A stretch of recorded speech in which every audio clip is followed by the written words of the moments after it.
Բարգավաճ Հայաստան կուսակցության նախագահ Գագիկ Ծառուկյանի հերթական հանդիպումը Մայր Հայաստան կուսակցության ղեկավարի ու Երևանի ավականու ընդդիմադիր խմբակցության անդամների հետ է։ Քննարկման առանցքում քաղաքամայր Երևանի հիմնախնդիրներն են, դրանց լուծման առաջարկները։ Միասին ընտրապայքարի մեջ մտած քաղաքական ուժերը հավակնոտ ու խոշոր ծրագրերով են ներկայանում հանրությանը։ Մենք Թևանյանի հետ 15 տարի ծանոթ ենք, համագործակցել ենք, ու հենց այնպես չի, իմանալով Թևանյանին, կազմեց թիմը Մայր Հայաստան, մասնակցեցի ընտրություններին։ Իրոք այսօր Երևանում առաջինն է կա վստահություն, կա հավատ, կա խոսք, կա գործ, հետևողական, դուխով, խելացի, բանիմաց։ Մենք միասնական կազմել ենք իր հետ համագործակցելու, մի ցուցակով մասնակցելու եւ բոլորիս նպատակը մեկն է եղել, որովհետեւ մեկը մենակ չի կարանի դուրս գալու այդ պարտությունից, այդ խեղճությունից, այս վիճակը կարգավորելու համար։ Ուրախ եմ, որ մենք համագործակցում ենք Երևանի մասին, դուք ավելի շատ բան գիտեք։ 8 տարի աշխատում են միայն խոսքեր, դադար խոսքեր, ոչ ճանապարհներ, ոչ մետրոներ, ոչ թունելներ, պրոբկաներ, ջրհեղեղներ, հաղթոտություն։ Մայրաքաղաքի խնդիրները բազմաթիվ են, փոսերից մինչև գերծանրաբեռնված տրանսպորտ, աղբահանություն, խցանումներ, օդի աղտոտվածություն եւ ոչ միայն։ Վերջին տարիներին գույքահարկի զգալի բարձրացումը դժգոհության մեծ ալիք է բարձրացրել։ Թոշակառուները ու ցածր եկամուտ ունեցող մարդիկ մտավախություն ունեն, որ բարձր հարկերի պատճառով կարող են վաճառել բնակարանները։ Այսօր ժողովուրդը շատ բորբոքված է գույքահարկից, եթե գույքահարկը դու այսօր 100% ավելացում ես, ինչի հիմա վրա։ Դա ռամարանքա Երևանցում։ Եթե մարդը իր աշխատանքով կարողացել է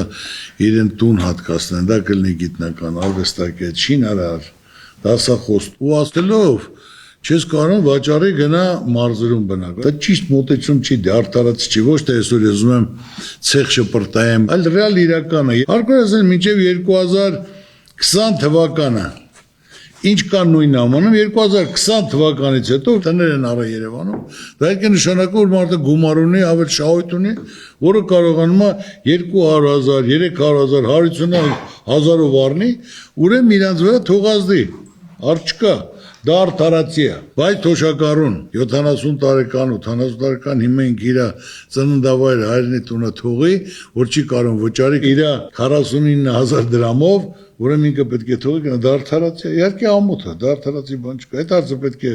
բարձրացի։ Առաջարկ Հայաստանին ծրագրի մեջ բավական լուրջ անդրադարձ կա Երևանին, Երևանի խնդիրներին եւ մենք մեր լուծումներն ենք առաջադրում։ Գույքահարկի հետ կապված դուք արդեն նշեցիք, մեր առաջարկով գույքահարկը կրկնակի պետք է իջեցնել եւ մենք կարծում ենք, որ Հայաստանում իշխանափոխությունից հետո նաև իշխանափոխություն պետք է տեղի ունենա Երևանում եւ Երևանցու քվեն պետք է վերադարձվի երևանցիներին, որովհետեւ այս իշխանությունը կրկնեմ լեգիտիմ չէ։ Այդ առումով մեր առաջարկները, որ մենք ներկայացրել ենք, ինչպես քաղաքական, այնպես էլ քաղաքային բնույթի են, դրանք վերաբերում են եւ աղբանությանը եւ տրանսպորտին, որը անարժանապատիվ ձևով է սպասարկում մեր քաղաքացիներին, եւ ավտոկայանատեղիների հետ կապված խնդիրներին եւ խցանումների հետ կապված լուծումներ ունենք, նաեւ ունենք այցեքարտ դարձնելու մեր մոտեցումները Ուրարտու Էրեբունու հետ կապված, երբ որ մենք տեսնում ենք, որ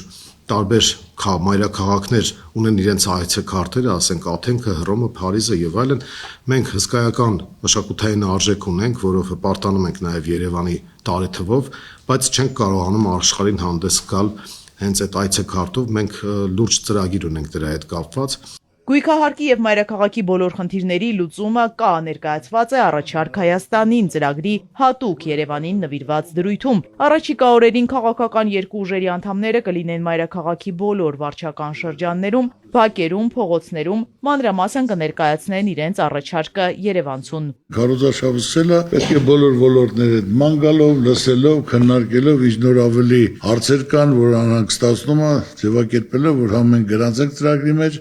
համ էլ հարցերի հանդեպ ուշադիր լինենք, բարձրացնենք։ Հա, խոստանում էին մետրոներ, 2 մետրո էլ բաց են 8 տարի է։ Մարդիկ 8 տարում 8 հատ քաղաք են կառուցում։ Բայց 8 տարում մի հատ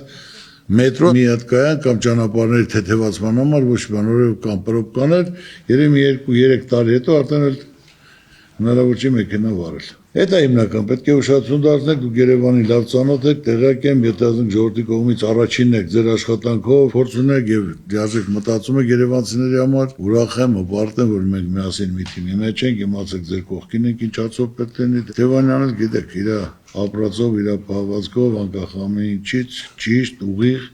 երկու ճանապարհ չունի, մի ճանապարհ։ Երևանի ավականու Մայր Հայաստան խմբակցության անդամները մշտապես են Երևանի կնճռոտ հարցերի մասին բարձրաձայնում ավականու նիստերում, իսկ այժմ ընտրապայքարի մեջ են, որ յուրաքանչյուր քաղաքացի իր կյանքում լավ փոփոխություններ տեսնի։ Քաղաքական երկու ուժերը միասնական են, մեկ ընտանիքի նման։ Երևանում ու մարզերում կազմակերպված աշխատանքը իշա պետության է։ Շնորհակալություն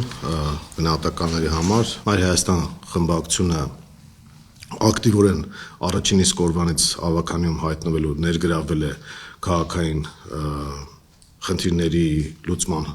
գործընթացներում, մենք քաղաքացիների կողքն ենք կանգնած եղել, մենք արդեն որպես կուսակցություն խորհրդարանական ընտրություններին որոշեցինք մասնակցել ոչ թե միայնակ, այլ որոշեցինք կոնսոլիդացիոն տրամաբանությամբ առաջ գնալ եւ մեզ համար ընդունել էր ձեր կողմից առաջ քաշված առաջարկ Հայաստանին ծրագիրը։ Մենք նաեւ որոշակի հետազոտություններ անցկացրեցինք եւ այդ հետազոտությունները ցույց տվեցին, որ Ծառուկյան գործիչը ունի ամենաբարձր կոնսոլիդացիոն ռեսուրսը եւ կարող է համախմբման եւ մերանի ֆունկցիա կատարել մեր հասարակության համար եւ դրա համար էլ մենք կոչ արեցինք նաեւ այլ ուժերի, որ առանձին վերցրած որևէ մեկը չփորձի պրոցեսներին ներգրավել, որովհետև առանձին վերցրած որևէ ուժ չի կարող դուրս բերել մեր երկիրը այս խորը ճգնաժամից եւ մենք հենց մեր օրինակով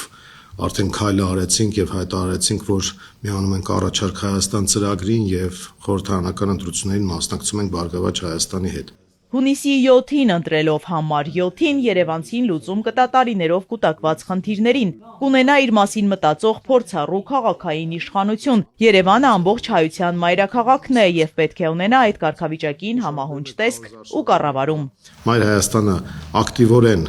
եւ բոլոր վարչական շրջաններում ներգրավված է լինելու,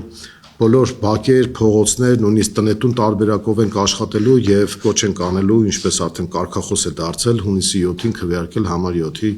օգտին։ Մեր համագործակցությունը տարիների փորձ ունի եւ փոխադարձ հարգանքի ու վստահության վրա է հիմնված եւ ինչպես արդեն ասվում է, պետք է բոլորը սպասենք լավ փոփոխությունների։ Մեր հասարակությունը պետք է պատրաստվի լավ փոփոխությունների